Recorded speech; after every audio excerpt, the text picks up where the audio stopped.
భారతీయ ఛానల్కి స్వాగతం. ఈ మధ్య కాలంలో ఖతార్ వాళ్ళు 8 మంది మన నేవల్ ఆఫీసర్స్ని అరెస్ట్ చేశారు. ఇజ్రాయిల్ కి ఏదో వాళ్ళు ఏజెంట్స్ కింద పనిచేసి సీక్రెట్ డాక్యుమెంట్స్ అని ఇజ్రాయెల్ మొసాద్కి అందిస్తున్నారని చెప్పి వాళ్ళు ఆరోపించారు. అని 8 మంది మన నేవల్ ఆఫీసర్స్, వాళ్ళందరూ కూడా రిటైర్ అయిపోయిన ఆఫీసర్స్. తర్వాత వాళ్ళ సర్వీస్లో ఉన్నప్పుడు చాలా అవార్డ్స్ అవి విన్ చేసుకున్నారు. అంటే వాళ్ళ మంచి ప్రతిభావంతులు, ఆఫీసర్స్లోనే మేధస్సు కలిగిన వాళ్ళు, మంచి టాలెంటెడ్ పీపుల్. అలాంటి వాళ్ళని అరెస్ట్ చేశారు. మరి ఎందుకు చేశారు అంటే ఏదో హమాస్కి అగేన్స్ట్గా మన ఇండియా ఏదో చేసిందని చెప్పి అది అనుకున్నారు. సరే, వాట్ ఎవర్, 8 మంది అరెస్ట్ చేశారు, వాళ్ళకి ఉరి శిక్ష కూడా విధించారు. ఇలా ఉన్నప్పుడు ఇండియా కొంచెం తొందరపడకుండా చాలా జాగ్రత్తగా, అంటే ఈగో క్లాషులు తెచ్చుకుంటే ఏముందంటే వాళ్ళు ఏదైనా అయిపోతారు మనకే నష్టం. సో ఈగో క్లాష్ పెట్టుకోకుండా చాలా మంచిగా సౌమ్యంగా పరిష్కరించింది. ఆల్మోస్ట్ పరిష్కార మార్గానికి వచ్చేసింది ప్రాబ్లం.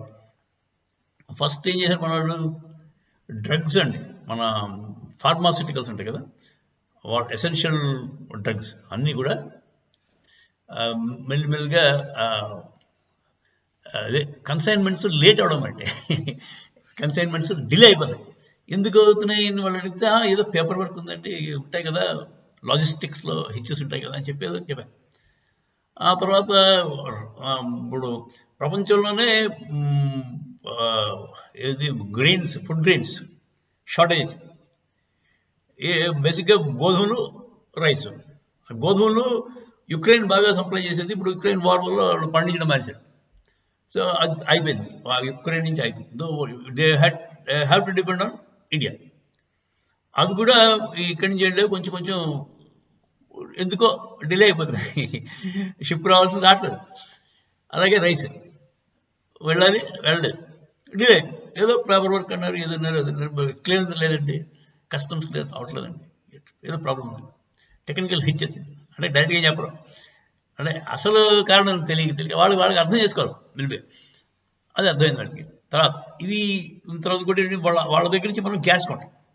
ఆ గ్యాస్ కొనడానికి కూడా ఆల్టర్నేటివ్ జరిగేసారు.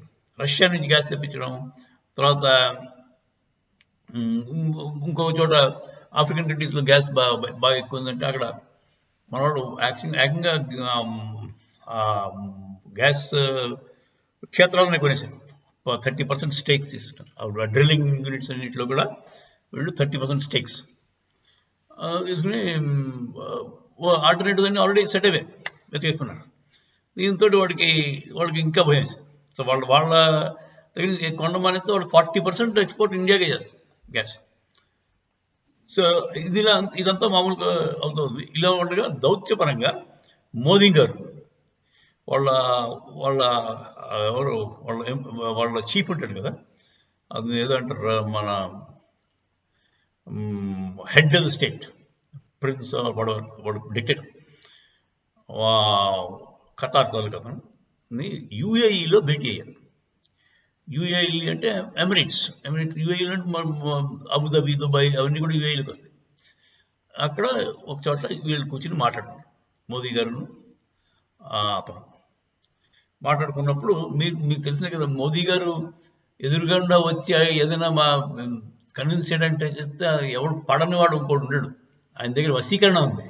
ఎలాంటి వాడినైనా అతను కన్విన్స్ చేసే కెపాసిటీ ఉంది, సిన్సియారిటీ ఉంది. బేసిక్గా అతను నిజాయితీ ఉంది, సిన్సియారిటీ ఉంది, పైగా కన్విన్సింగ్గా మాట్లాడే కెపాసిటీ ఉంది.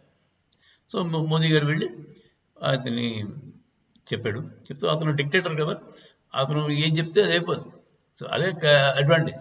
ఇప్పుడు మన పాకిస్తాన్లో ఎవరితో మాట్లాడాలి అది కొన్ని ప్లేసులు ఉంటాయి, వాటిలో ఎవరితో మాట్లాడాలో అర్థం కాదు. సో దీంట్లో ఒకడు డిసైడ్ చేసుకుంటే అయిపోద్ది. సో ఖతార్ అతను వెనక్కి వెళ్ళగానే ఫస్ట్ వాళ్ళని సాలిటరీ ఇంప్రిజన్మెంట్లో పెట్టారు. సాలిటరీ అంటే ఎవరిని కలవకూడదు. అక్కడి నుంచి మెల్లిగా మంచి 2 bedroom అపార్ట్మెంట్స్ లాంటివి ఇచ్చారు. ఆ తర్వాత ఏమో చిన్న క్లబ్ హౌస్ లాగా ఇచ్చి వాళ్ళేమో బ్యాడ్మింటన్ ఆడుకోవచ్చు, స్విమ్మింగ్ చేయొచ్చు, అలాంటి ఫెసిలిటీస్ ఉన్న చిన్న క్లబ్ హౌస్ లాంటి దాంట్లో షిఫ్ట్ చేశారు. 8 మంది ఆఫీసర్స్. ఇప్పుడు మెల్లిగా వాళ్ళు రిలీజ్ కూడా అయిపోతారని అనుకుంటున్నాం. ఏమవుతుందో చూద్దాం. జై హింద్.